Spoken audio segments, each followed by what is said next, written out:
शुक्रिया रजत जी। प्रणब दा नहीं रहे, आज शाम वो सबको अलविदा कह गए। भारतीय लोकतंत्र के इतिहास में वो एक ऐसे ग्रंथ थे जिस पर इतिहास, राजनीति, संविधान और नीति सब लिखी हुई थी। 5 दशकों का उनका लंबा सियासी सफर रहा। उन्हें एक ऐसे राजनीतिज्ञ के तौर पर देखा गया जिसमें प्रधानमंत्री बनने की कुव्वत थी, मगर अंततः उन्होंने देश की सबसे ऊंची संवैधानिक गद्दी राष्ट्रपति पद संभाला। प्रधानमंत्री नरेंद्र मोदी बतौर राष्ट्रपति उनके कार्यकाल को भावुक होकर याद करते हैं और हमेशा उन्हें फादर फिगर की हैसियत देते रहे।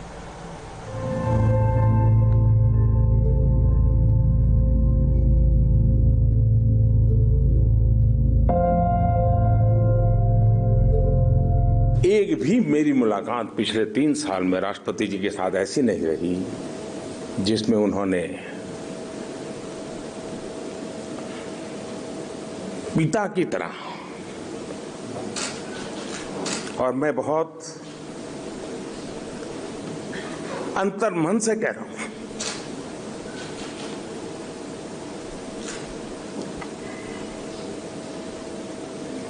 कोई पिता अपने संतान की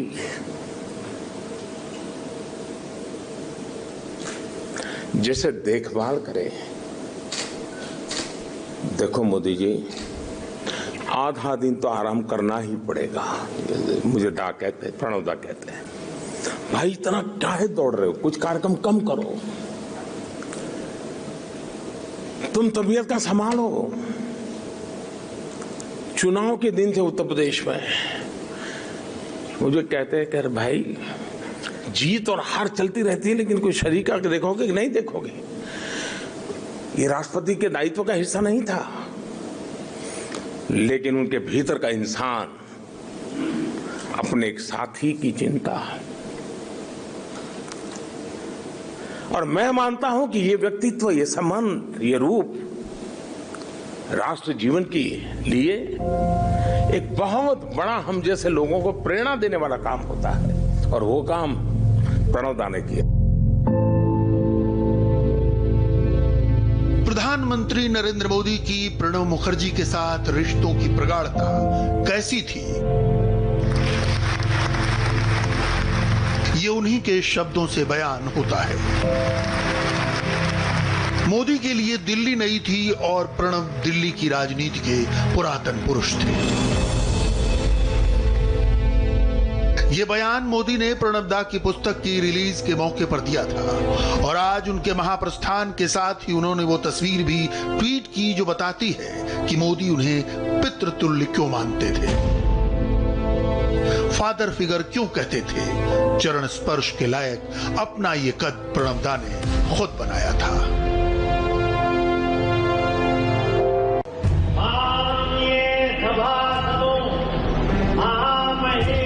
राष्ट्रपति जी,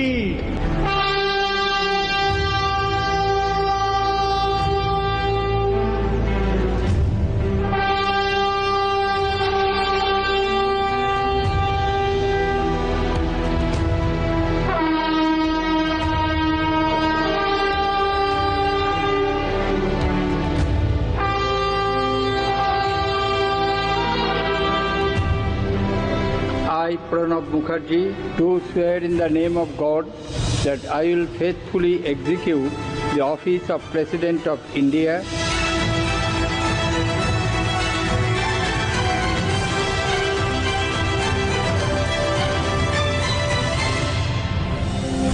हिंदुस्तान की राजनीति में कुछ ऐसा कद था प्रणब मुखर्जी का। 2012 में जब राष्ट्रपति पद की शपथ ले रहे थे, तब सियासत में ये चर्चा आम हो चली थी। कांग्रेस की तरफ से देश के प्रधानमंत्री का एक उम्मीदवार कम कर दिया गया। प्रणब दा ने 43 सालों की राजनीति को तिलांजलि देकर देश के 13वें राष्ट्रपति की उम्मीदवारी कबूल कर ली। दरअसल उस दौर में मनमोहन सिंह के नेतृत्व में चल रही केंद्र की यूपीए सरकार में अंदरूनी खींचतान कुछ ऐसी चल रही थी। कभी मनमोहन सिंह के प्रधानमंत्री पद से हटने तो कभी अगले चेहरे के तौर पर राहुल गांधी का नाम उछल रहा था। कांग्रेस परिवार का सबसे विश्वसनीय होने के नाते एक नाम प्रणब मुखर्जी का भी था, लेकिन अपनी दावेदारी के सवाल पर प्रणब दा चुप्पी साध गए।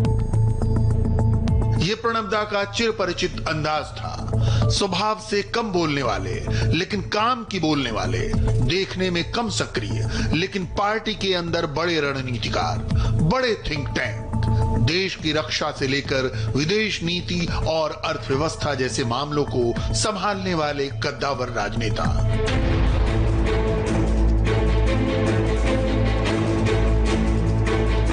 एक ऐसा नेता जो 1970 के दशक से सियासत के हर मोड़ पर अपनी भूमिका में दिखा। 1971 की जंग से लेकर 1977 के आपातकाल तक, आजादी के बाद कांग्रेस की पहली बड़ी हार से लेकर इंदिरा गांधी की कोर्ट में पेशी और हाउस अरेस्ट तक, 1980 के दशक में खालिस्तानी आतंकवाद से लेकर इंदिरा गांधी की हत्या और राजीव गांधी के वक्त में राम मंदिर और आरक्षण के आंदोलन तक, प्रणब मुखर्जी ऐसी तमाम घटनाओं के सिर्फ गवाह नहीं बल्कि इनमें किसी न किसी तरह भागीदार या रणनीतिकार रहे।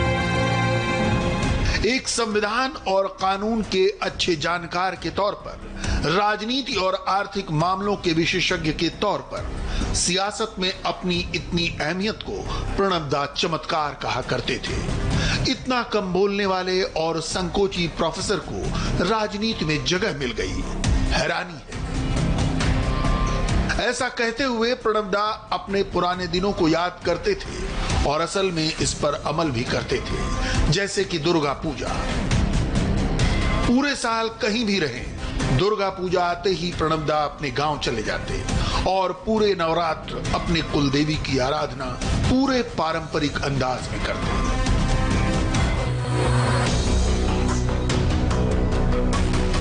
बीरभूम जिले का ये छोटा सा गांव मिराती, यही वो जगह है जहां प्रणब दा की पैदाइश और युवा उम्र तक की परवरिश हुई। 1935 में जब जन्म हुआ तब तक बंगाल आजादी के आंदोलन का बड़ा केंद्र बन चुका था। हिंदुस्तान की तरफ से पूर्ण स्वराज्य की मांग हो चुकी थी। वो दिसंबर का महीना था। मिराती गांव के स्वतंत्रता सेनानी कामदा किंकर मुखर्जी के घर एक किलकारी गूंजी। पिता सुभाष चंद्र बोस की बढ़ती लोकप्रियता के दौर में भी महात्मा गांधी के अनुयायी थे और आजादी के संग्राम में कई बार जेल जा चुके थे। इस तरह राजनीति की बुनियाद, देश, आजादी और राष्ट्रीयता को लेकर प्रणब मुखर्जी की पहली पाठशाला ये गांव और उनका अपना परिवार ही बना। हालांकि खुद उनका पढ़ने लिखने में मन नहीं लगता था। प्रणब दा 10 साल की उम्र तक स्कूल गए ही नहीं। प्रणब दा के स्कूल न जाने की एक वजह थी स्कूल की दूरी और दूसरी वजह थी 1940 के बाद गंभीर होते दूसरे विश्व युद्ध की वजह से बढ़ी राजनीतिक गहमागहमी। इस दौरान का किस्सा अपनी बायोग्राफी में बताते हुए कहते हैं, मैं बहुत ही नटखट और उपद्रवी बालक था। मेरा मकसद होता था पढ़ाई से बचने का हर जुगाड़ आजमाना। 1945 तक मैंने स्कूल का मुंह नहीं देखा। पढ़ने की बजाय पेड़ पर चढ़ने, गांव के बच्चों के साथ खेलने और गाय चराने वालों के साथ पूरा दिन बिताता था। पिता ने 1946 में जाकर मेरा नाम एक इंग्लिश स्कूल में लिखवाया। वो स्कूल भी गांव से 3 किलोमीटर दूर था, जहां प्रणब मुखर्जी ने सीधे 5वीं क्लास से पढ़ाई शुरू की। मतलब स्कूल जाने के लिए हर रोज टूटे फूटे रास्ते पर 6 किलोमीटर रोजाना पैदल। प्रणब दा कहते हैं, इसी स्कूल में आकर पहली बार मुझे किताबों से लगाव हुआ। किताबों से प्रणब दा का प्यार आखिर तक बना रहा। उन्होंने अपने पूरे राजनीतिक और राष्ट्रपति काल में 4 अहम किताबें लिखी। The Dramatic Decades, The Turbulent Years, The Coalition Years और The Presidential Year, जो 2018 में सामने आई। राजनीति की तरह प्रणब दा की लेखकी बुनियाद भी कलकत्ता यूनिवर्सिटी के दिनों में ही पुख्ता हो चुकी थी। कलकत्ता विश्वविद्यालय से उन्होंने आधुनिक इतिहास और राजनीति विज्ञान दोनों विषयों में एमए किया। इसके बाद भी पढ़ाई की ललक जारी रही। डबल एमए के बाद उन्होंने कानून की पढ़ाई शुरू की और 3 साल बाद उन्हें लॉ की भी डिग्री मिल गई। इन सारी उपाधियों का जिक्र इसलिए क्योंकि भारतीय राजनीति के आने वाले दिनों में यही प्रणब मुखर्जी की पहचान बनने वाली थी। जैसी कि पिता से सीख मिली थी, प्रणब दा के लिए राजनीति शासन व्यवस्था में निरंतर सुधार का जरिया है। पिता कामदा किंकर मुखर्जी पश्चिम बंगाल विधान परिषद के सदस्य थे, लेकिन सरकार से ज्यादा पार्टी और संगठन के लिए काम करते रहे। प्रणब दा ने भी अपने सियासी सफर में ओहदे से ज्यादा अपने दल के लिए एक थिंक टैंक, एक रणनीतिकार की भूमिका निभाई। जब तुम किसी व्यक्ति का संकट के क्षणों में उसका साथ देते हो, तभी तुम्हारी अपनी मानवीयता सामने आती है। जो भी करना पूरी निष्ठा से करना, कुछ भी ऐसा मत करना जिससे तुम्हारे पूर्वजों के नाम पर धब्बा लगे। कामदा किंकर मुखर्जी, प्रणब मुखर्जी के पिता की वो सीख प्रणब दा को तब मिली जब उनका सबसे बड़ा सियासी इम्तिहान सामने था। जिस कांग्रेस और इंदिरा गांधी के प्रति वो निष्ठावान रहे, उनके शासन में पूरी दुनिया में कुख्यात हुई इमरजेंसी लगी। प्रणब दा का कांग्रेस में आना भी एक संयोग था, क्योंकि आजादी के पहले कांग्रेस का मतलब कुछ और था और 1960 के दशक में कुछ और होता गया, खासकर जवाहरलाल नेहरू के निधन के बाद।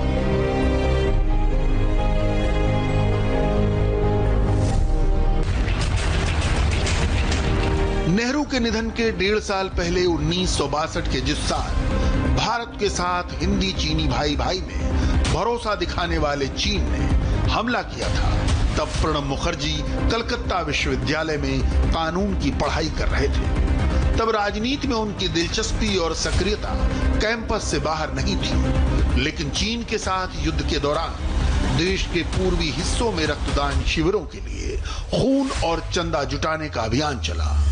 प्रणब दा उससे जुड़ गए।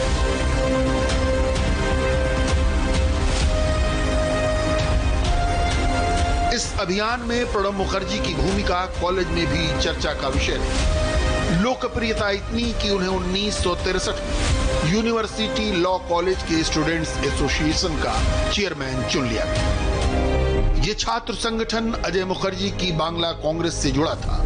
ये पार्टी 1966 में कांग्रेस के अंदर पड़ी एक टूट के बाद बनी थी। इसके अगुवा थे अजय मुखर्जी।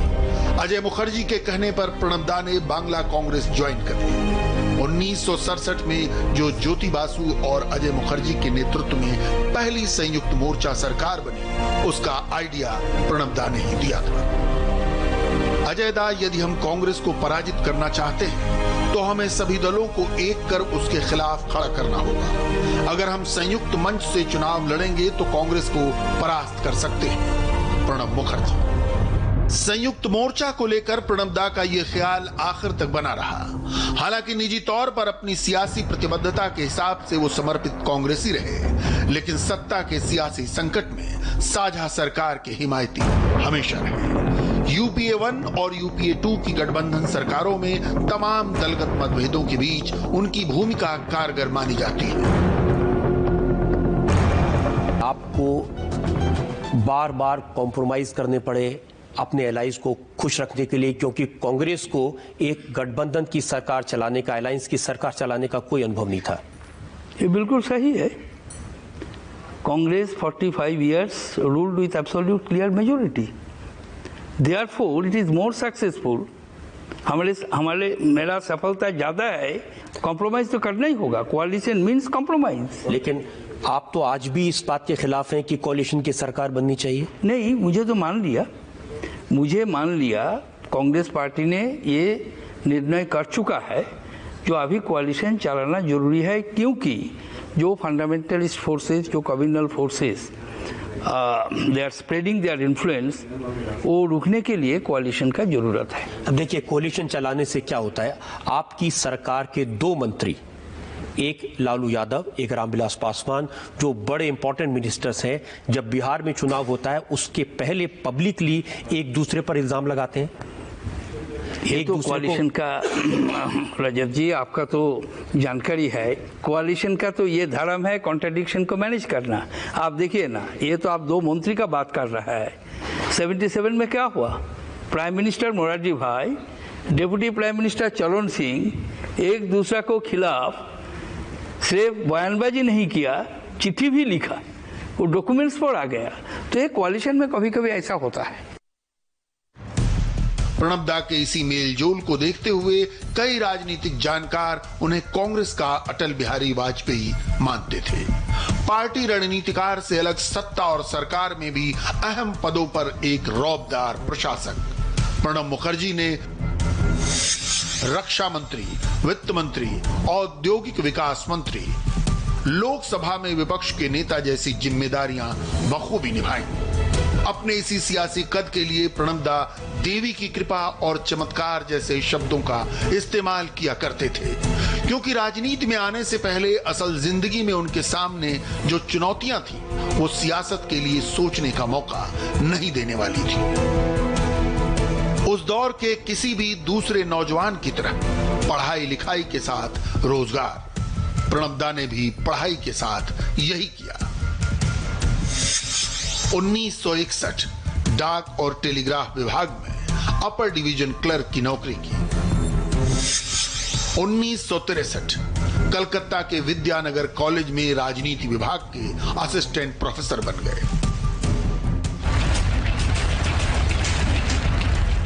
लेकिन उस नौकरी के दौरान देश में जो हो रहा था वो किसी सुधी शख्स को विचलित कर देने वाला था। 1962 और 65 जैसी लड़ाई, 1966-67 जैसा आकार और केंद्र में डगमगाता कांग्रेस का एक छत्र राज्य बंगाल में यही हुआ। आजादी के बाद से ही पश्चिम बंगाल पर राज करने वाली कांग्रेस के सामने स्थिति संयुक्त मोर्चा सरकार बनाने की आ चुकी थी। सियासत में प्रणब मुखर्जी के आने का संयोग ऐसे ही उथल पुथल के दौर में बना था। पश्चिम बंगाल में सत्ता की बाजी उस साल सीपीएम के साथ बनी संयुक्त मोर्चा सरकार ने मारी, लेकिन अपने अंतर्विरोध और केंद्र की कांग्रेस सरकार की पैठ की वजह से एक साल में ही बिखर गई। बंगाल में बढ़ती अस्थिरता को देखते हुए संयुक्त मोर्चा सरकार को बर्खास्त कर दिया गया। 1969 में कांग्रेस खुद ही विभाजन का शिकार हो गई, लेकिन इंदिरा गांधी एक सशक्त नेता के तौर पर उभरती गई। 1969 में ही प्रणब दा पश्चिम बंगाल से राज्यसभा के लिए चुने गए। इसके बाद हुई दो घटनाएं उनके राजनीतिक विचारधारा में बदलाव की बड़ी वजह बनी। सबसे पहला 1971 में बांग्लादेश में बढ़ रहा पाकिस्तानी सेना का अत्याचार और इसे लेकर प्रधानमंत्री इंदिरा गांधी का सशक्त रुख। राजनीतिक रूप से विरोधी विचार के होते हुए भी प्रणब मुखर्जी बांग्लादेश पर इंदिरा गांधी की नीतियों के समर्थक थे।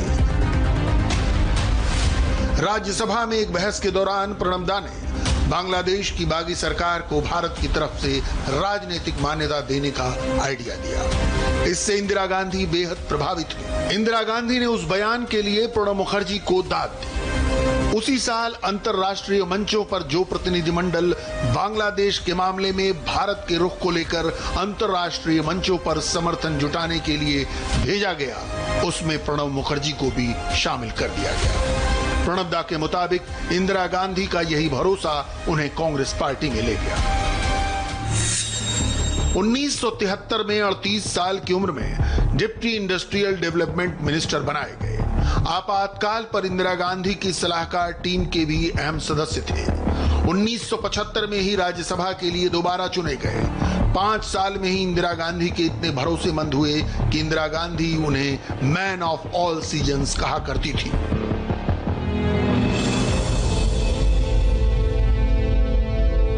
इंदिरा गांधी और इमरजेंसी को प्रणब मुखर्जी ने अपनी किताब ड्रामेटिक डिकेड में यह खुलासा किया कि आपातकाल की घोषणा के बाद प्रधानमंत्री के करीब रहने वाले कई लोगों ने यह दावा किया कि इमरजेंसी का आइडिया उन्होंने दिया, लेकिन इंदिरा गांधी के मामलों की जांच के लिए शाह कमीशन गठित हुआ तो उसके सामने यही लोग अपने बयानों से मुकर गए।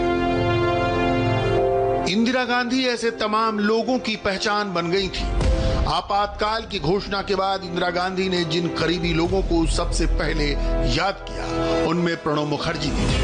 25 जून को आपातकाल की घोषणा के दिन प्रणब मुखर्जी कलकत्ता में थे और अगले ही दिन इंदिरा के बुलावे पर दिल्ली पहुंचे।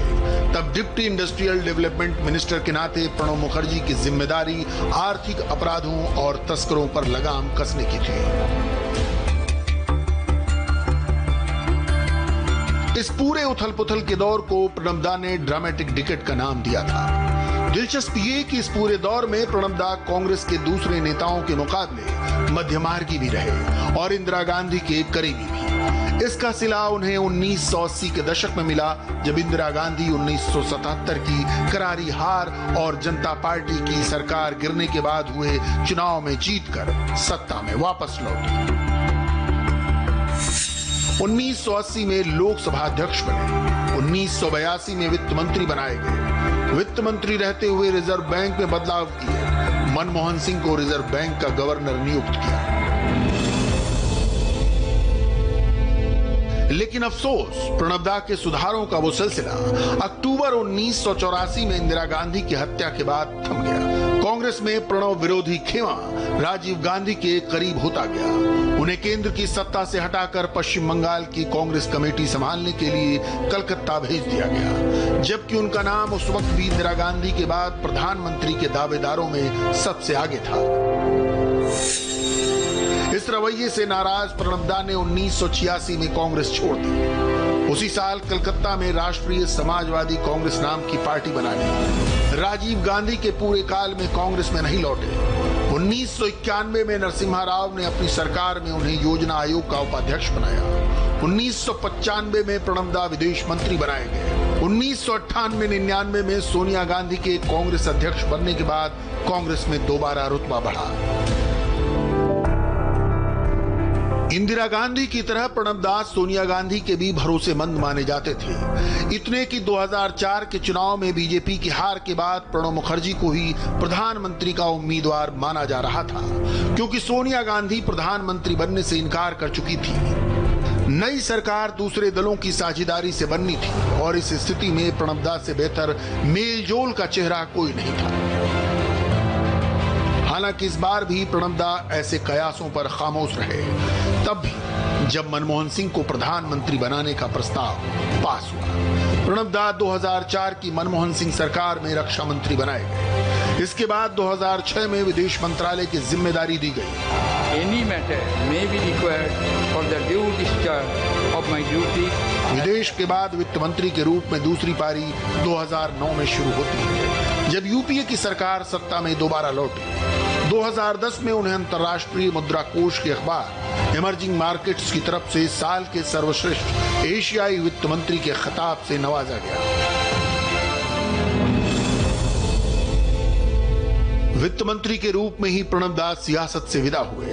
जून 2012 में जब राष्ट्रपति के उम्मीदवारों को लेकर सियासी मंथन चल रहा था, तब इसमें एक नाम प्रणब मुखर्जी का भी उठ रहा था। हालांकि इसकी वजह कई विश्लेषणों में वित्त मंत्रालय, पार्टी और सरकार के बीच मतभेद बताई जा रही थी, लेकिन कांग्रेस ने प्रणब दा का नाम राष्ट्रपति के उम्मीदवार के तौर पर घोषित कर दिया।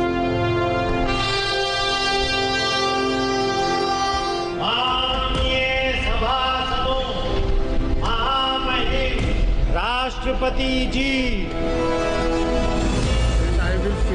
25 जुलाई 2012 को प्रणब मुखर्जी ने राष्ट्रपति के रूप में शपथ ली और अपने पूरे 5 साल के कार्यकाल में बेहद प्रभावी रहे। अपने शासन में प्रणब दा ने 24 दया याचिकाएं खारिज की, जिनमें याकूब मेमन, अजमल कसाब और अफजल गुरु जैसे आतंकियों के नाम शामिल हैं। प्रणब दा 2017 में जब महामहिम के ओहदे से मुक्त हुए, तब सत्ता और सियासत की दुनिया में बदलाव आ चुका था। अपने खराब स्वास्थ्य का हवाला देते हुए उन्होंने खुद को सार्वजनिक जीवन से अलग कर लिया। हालांकि आखिरी सांस तक वो देश के लिए महत्वपूर्ण हस्ताक्षर बने रहे।